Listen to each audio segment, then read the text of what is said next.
So let's catch up now with Dean Evans from Winning Edge Investments. Great to have Dino back with us for this autumn campaign. Dean, good morning to you, mate. Thanks for your time.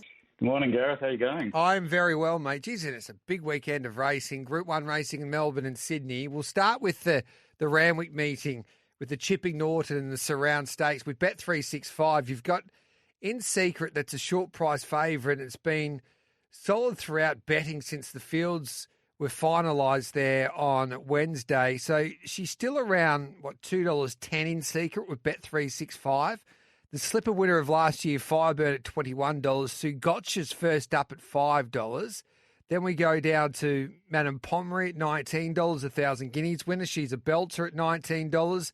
North Star Lass at 20-1. Revolutionary Miss at $26. Sunshine in Paris at 10. Cinderella Days at 30-1. Wolverine at 70-1.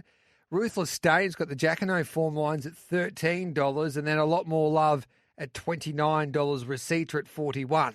Now, In Secret at 210. Is she value at that price, Dean?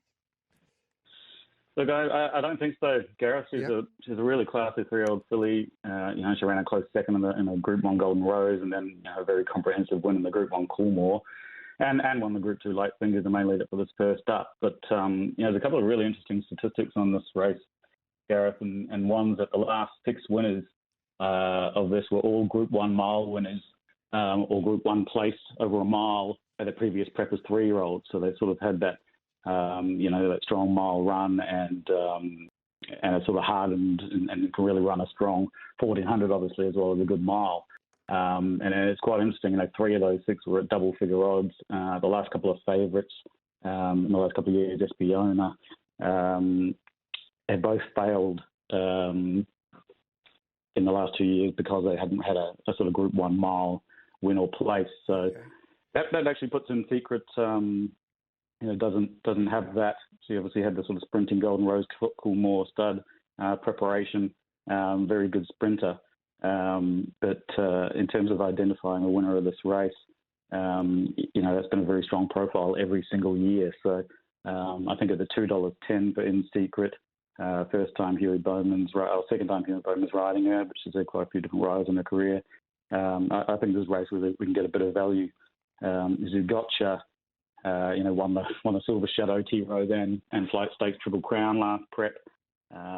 Just very impressive in all 3 runs. James McDonald stays aboard, and I think with that strong Group 1 mile form and the previous prep, I think Zugotcha is a very good bet at $5. Madame Pomeroy was a very strong closing second in the T Rose to Zugotcha last prep, then won the Group 1,000 guineas.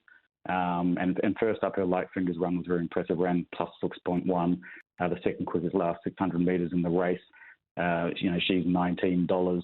The other qualifiers, North Star Lass won the Furious and then the third in the Flight Stakes last prep. I think she's probably just a rung below the Group 1 horses, but she's got that mile Group 1 placing. Revolutionary Miss, who ran second in the 1,000 guineas last prep, and ran plus 6.5, which was the quickest last 600 in the Light Fingers, first up behind In Secret. So I'm quite keen to take In Secret on in this race. I think Zugotcha's the one to beat, but I think Madame Pomeroy and Revolutionary Miss also profiled really well at sort of $19 and $26. So I'm probably going to be backing those 3 to beat In Secret. Love that. So there's a lot of judges, especially on this show during the week, that are really keen on In Secret, but then you make a lot of sense with the profiling of this race. So it will be a fascinating contest now, the Surround Stakes. Quick question for you, mate. How would you rate James McDonald's form at the moment? He's just been incredible for such a long time. Yeah. The last few years, World Rider of the Year. He's just a superstar. I think he's just unbelievable. Of late, he has been a little bit quiet, he's probably not been the form that he usually is. But one thing about James, I think he's getting at that point where, if I'm speaking openly, I think he's really waiting for the big races, and I think his real passion is winning those big races. And I'm not sure as much, whether winning a midweeker and those sorts of things is as much as much as priority than the big races. So look, I think he's just I think he's the most talented rider we've got in Australia. Like I said, he could well be the best rider in the world when he's on song. I think he's just going to continue to improve beyond the up and up this autumn as well, and will win plenty of the major races. In the Chipping Norton, mate, you've got James McDonald, of course, on the Champ Anamoe, the best horse in the country. He's at $1.70 for the Chipping Norton. Moonga at $9 with Bet365, of course, the world's favourite online betting company. Make sure you gamble responsibly. 1-800-858-858. Laws of Indices, $19. Rapparo at $71. Benno gets the blinkers here at $31. Albonagon at $17. Montefilia, she's back this preparation, and she'll start first up in the Chipping Norton at $19. And then Fangirl at $8 and Hinged at $12. How do you assess the Chipping Norton? Is he a good thing at $1.70? Can you take that price there, Dino? Look, taking $1.70 is not usually my go, but the Chipping Norton, the last 8 winners of this race, Gareth, have all been hot favourites with Winks for all those years. It's really sort of a good horse's race, and generally the best horse and the hot favourite does win. So hard to knock Anamoe. 4 Group 1 wins in a row last prep.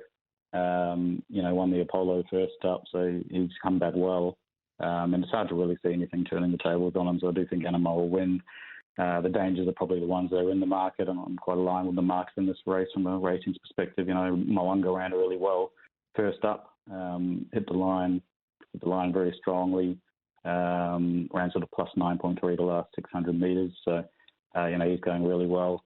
Fangirl, still getting over her, getting nosed out in the Golden Eagle, but I think for her, the main thing for her is she needs to really rock hard to the drier tracks. She doesn't like it when it's wet. So there's been a bit of rain around in Sydney. So she'd probably be the one I would have thought might have been able to knock over Anamoe if anything. But I think with the rain, probably not her. And Hinged is the other one who's running really well. Plenty of Group 1 placings last prep, the second Anamoe first up. So I think Moonga, Fangirl and Hinged will run good races, but Anamoe is probably going to be too good for them. Outside of those Group 1s, mate, have you got anything else that you're keen on there in Sydney? It's actually a really interesting race, Gareth, and race 2, the Highway. Oh, there we go. That's just made my day, Dino. The Highway, love it. What are we doing? There's a couple of really talented young 3-year-olds, both unbeaten in this race. Mogo Magic is a horse that Charles by followers have been following. She's run really quick times. And in her sort of golden trials before her debut, she won her debut by 7 lengths for us, then won her next start by 3.6 lengths. And she won a golden trial on 5th of Feb by 7.8 lengths, plus 3.1. The last 600 metres was plus 8.7. So he looks like a really handy type. But he's probably going to be around even money. The other one to watch on that race is a horse called Sumptuary, who we also backed to win on debut at Muswell Brook. Ran really good time in the Scone trial, was plus 8, and last section was plus 4.3, and then won a Scone trial on the 15th of Feb after that debut, and plus 5.1, and the last 600 metres plus 15.6. I'm sure it's about $9.